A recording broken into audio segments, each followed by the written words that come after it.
You slept 8 hours last night. You know you slept because you checked your phone when you woke up. And the math confirmed it. 8 hours. And you are exhausted. Not the kind of tired that a coffee fixes. Not the kind that goes away by 10 a.m. The kind that is sitting behind your eyes right now. The kind that makes everything feel slightly heavier than it should.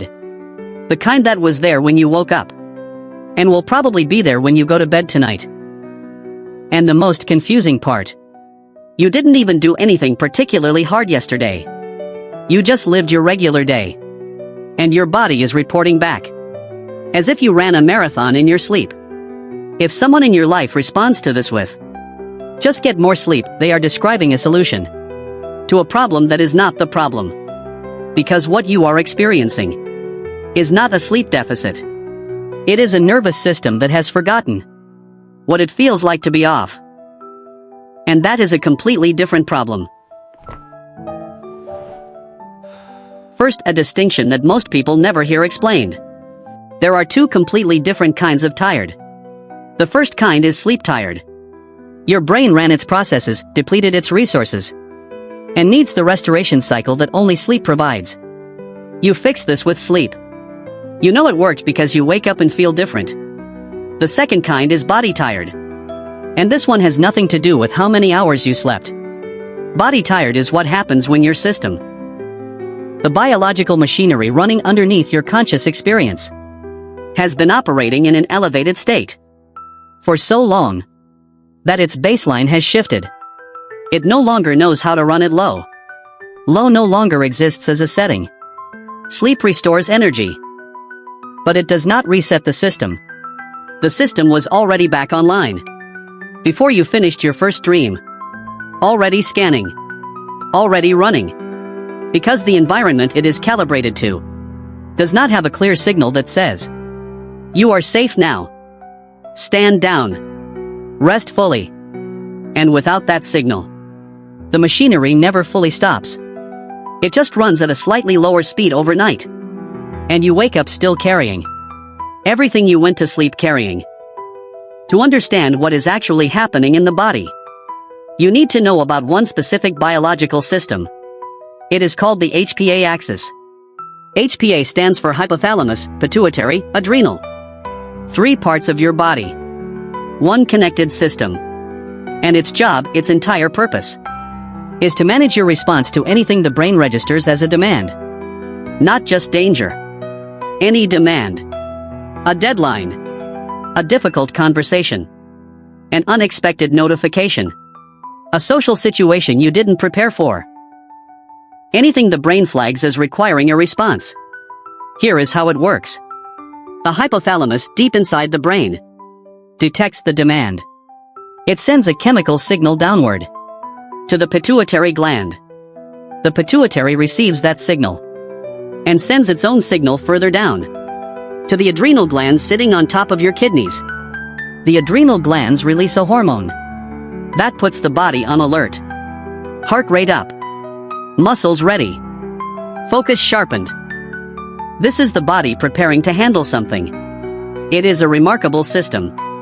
It has kept human beings alive for hundreds of thousands of years. The problem is not the system. The problem is what happens when the system is activated. Not occasionally, but constantly. Not for genuine emergencies, but for the low-grade, never-ending, always available stream of demands that modern life, and specifically digital life, delivers every single day.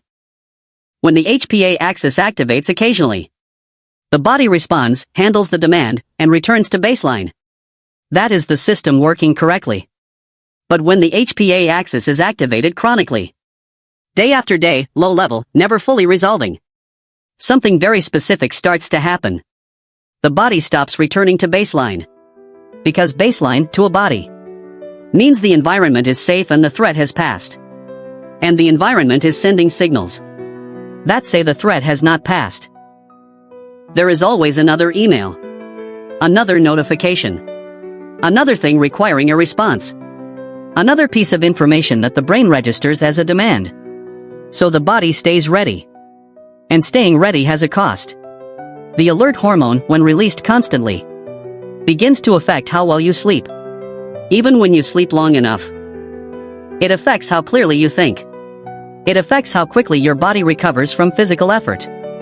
It affects your ability to feel genuine pleasure in things that should produce it. Not because you are broken. Because the body is intelligently rationing resources for what it believes is an ongoing emergency. Here is the part that matters most.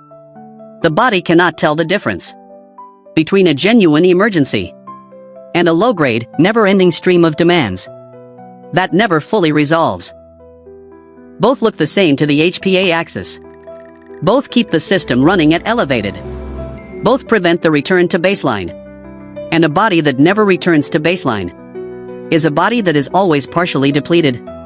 Even after 8 hours of sleep. Even on a day when nothing particularly hard happened. Now, why is this hitting Gen Z specifically so hard? Every generation has had demands. Stress is not new.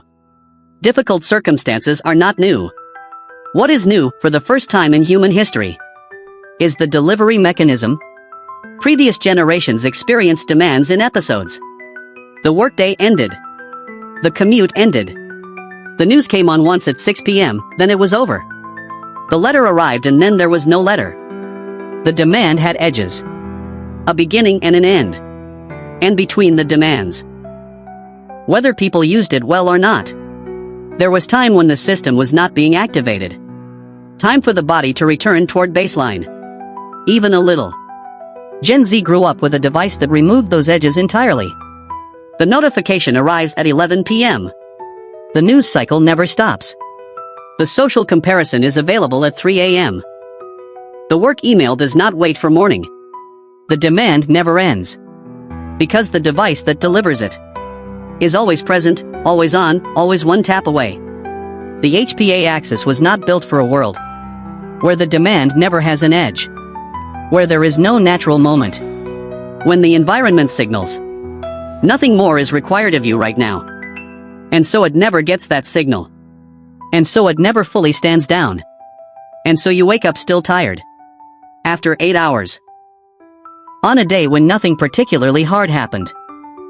Here is what this actually feels like from the inside. Because most people experiencing this do not describe it as a biological system problem. They describe it in much simpler terms. They say they feel fine but tired. They say they don't feel like doing things they used to enjoy.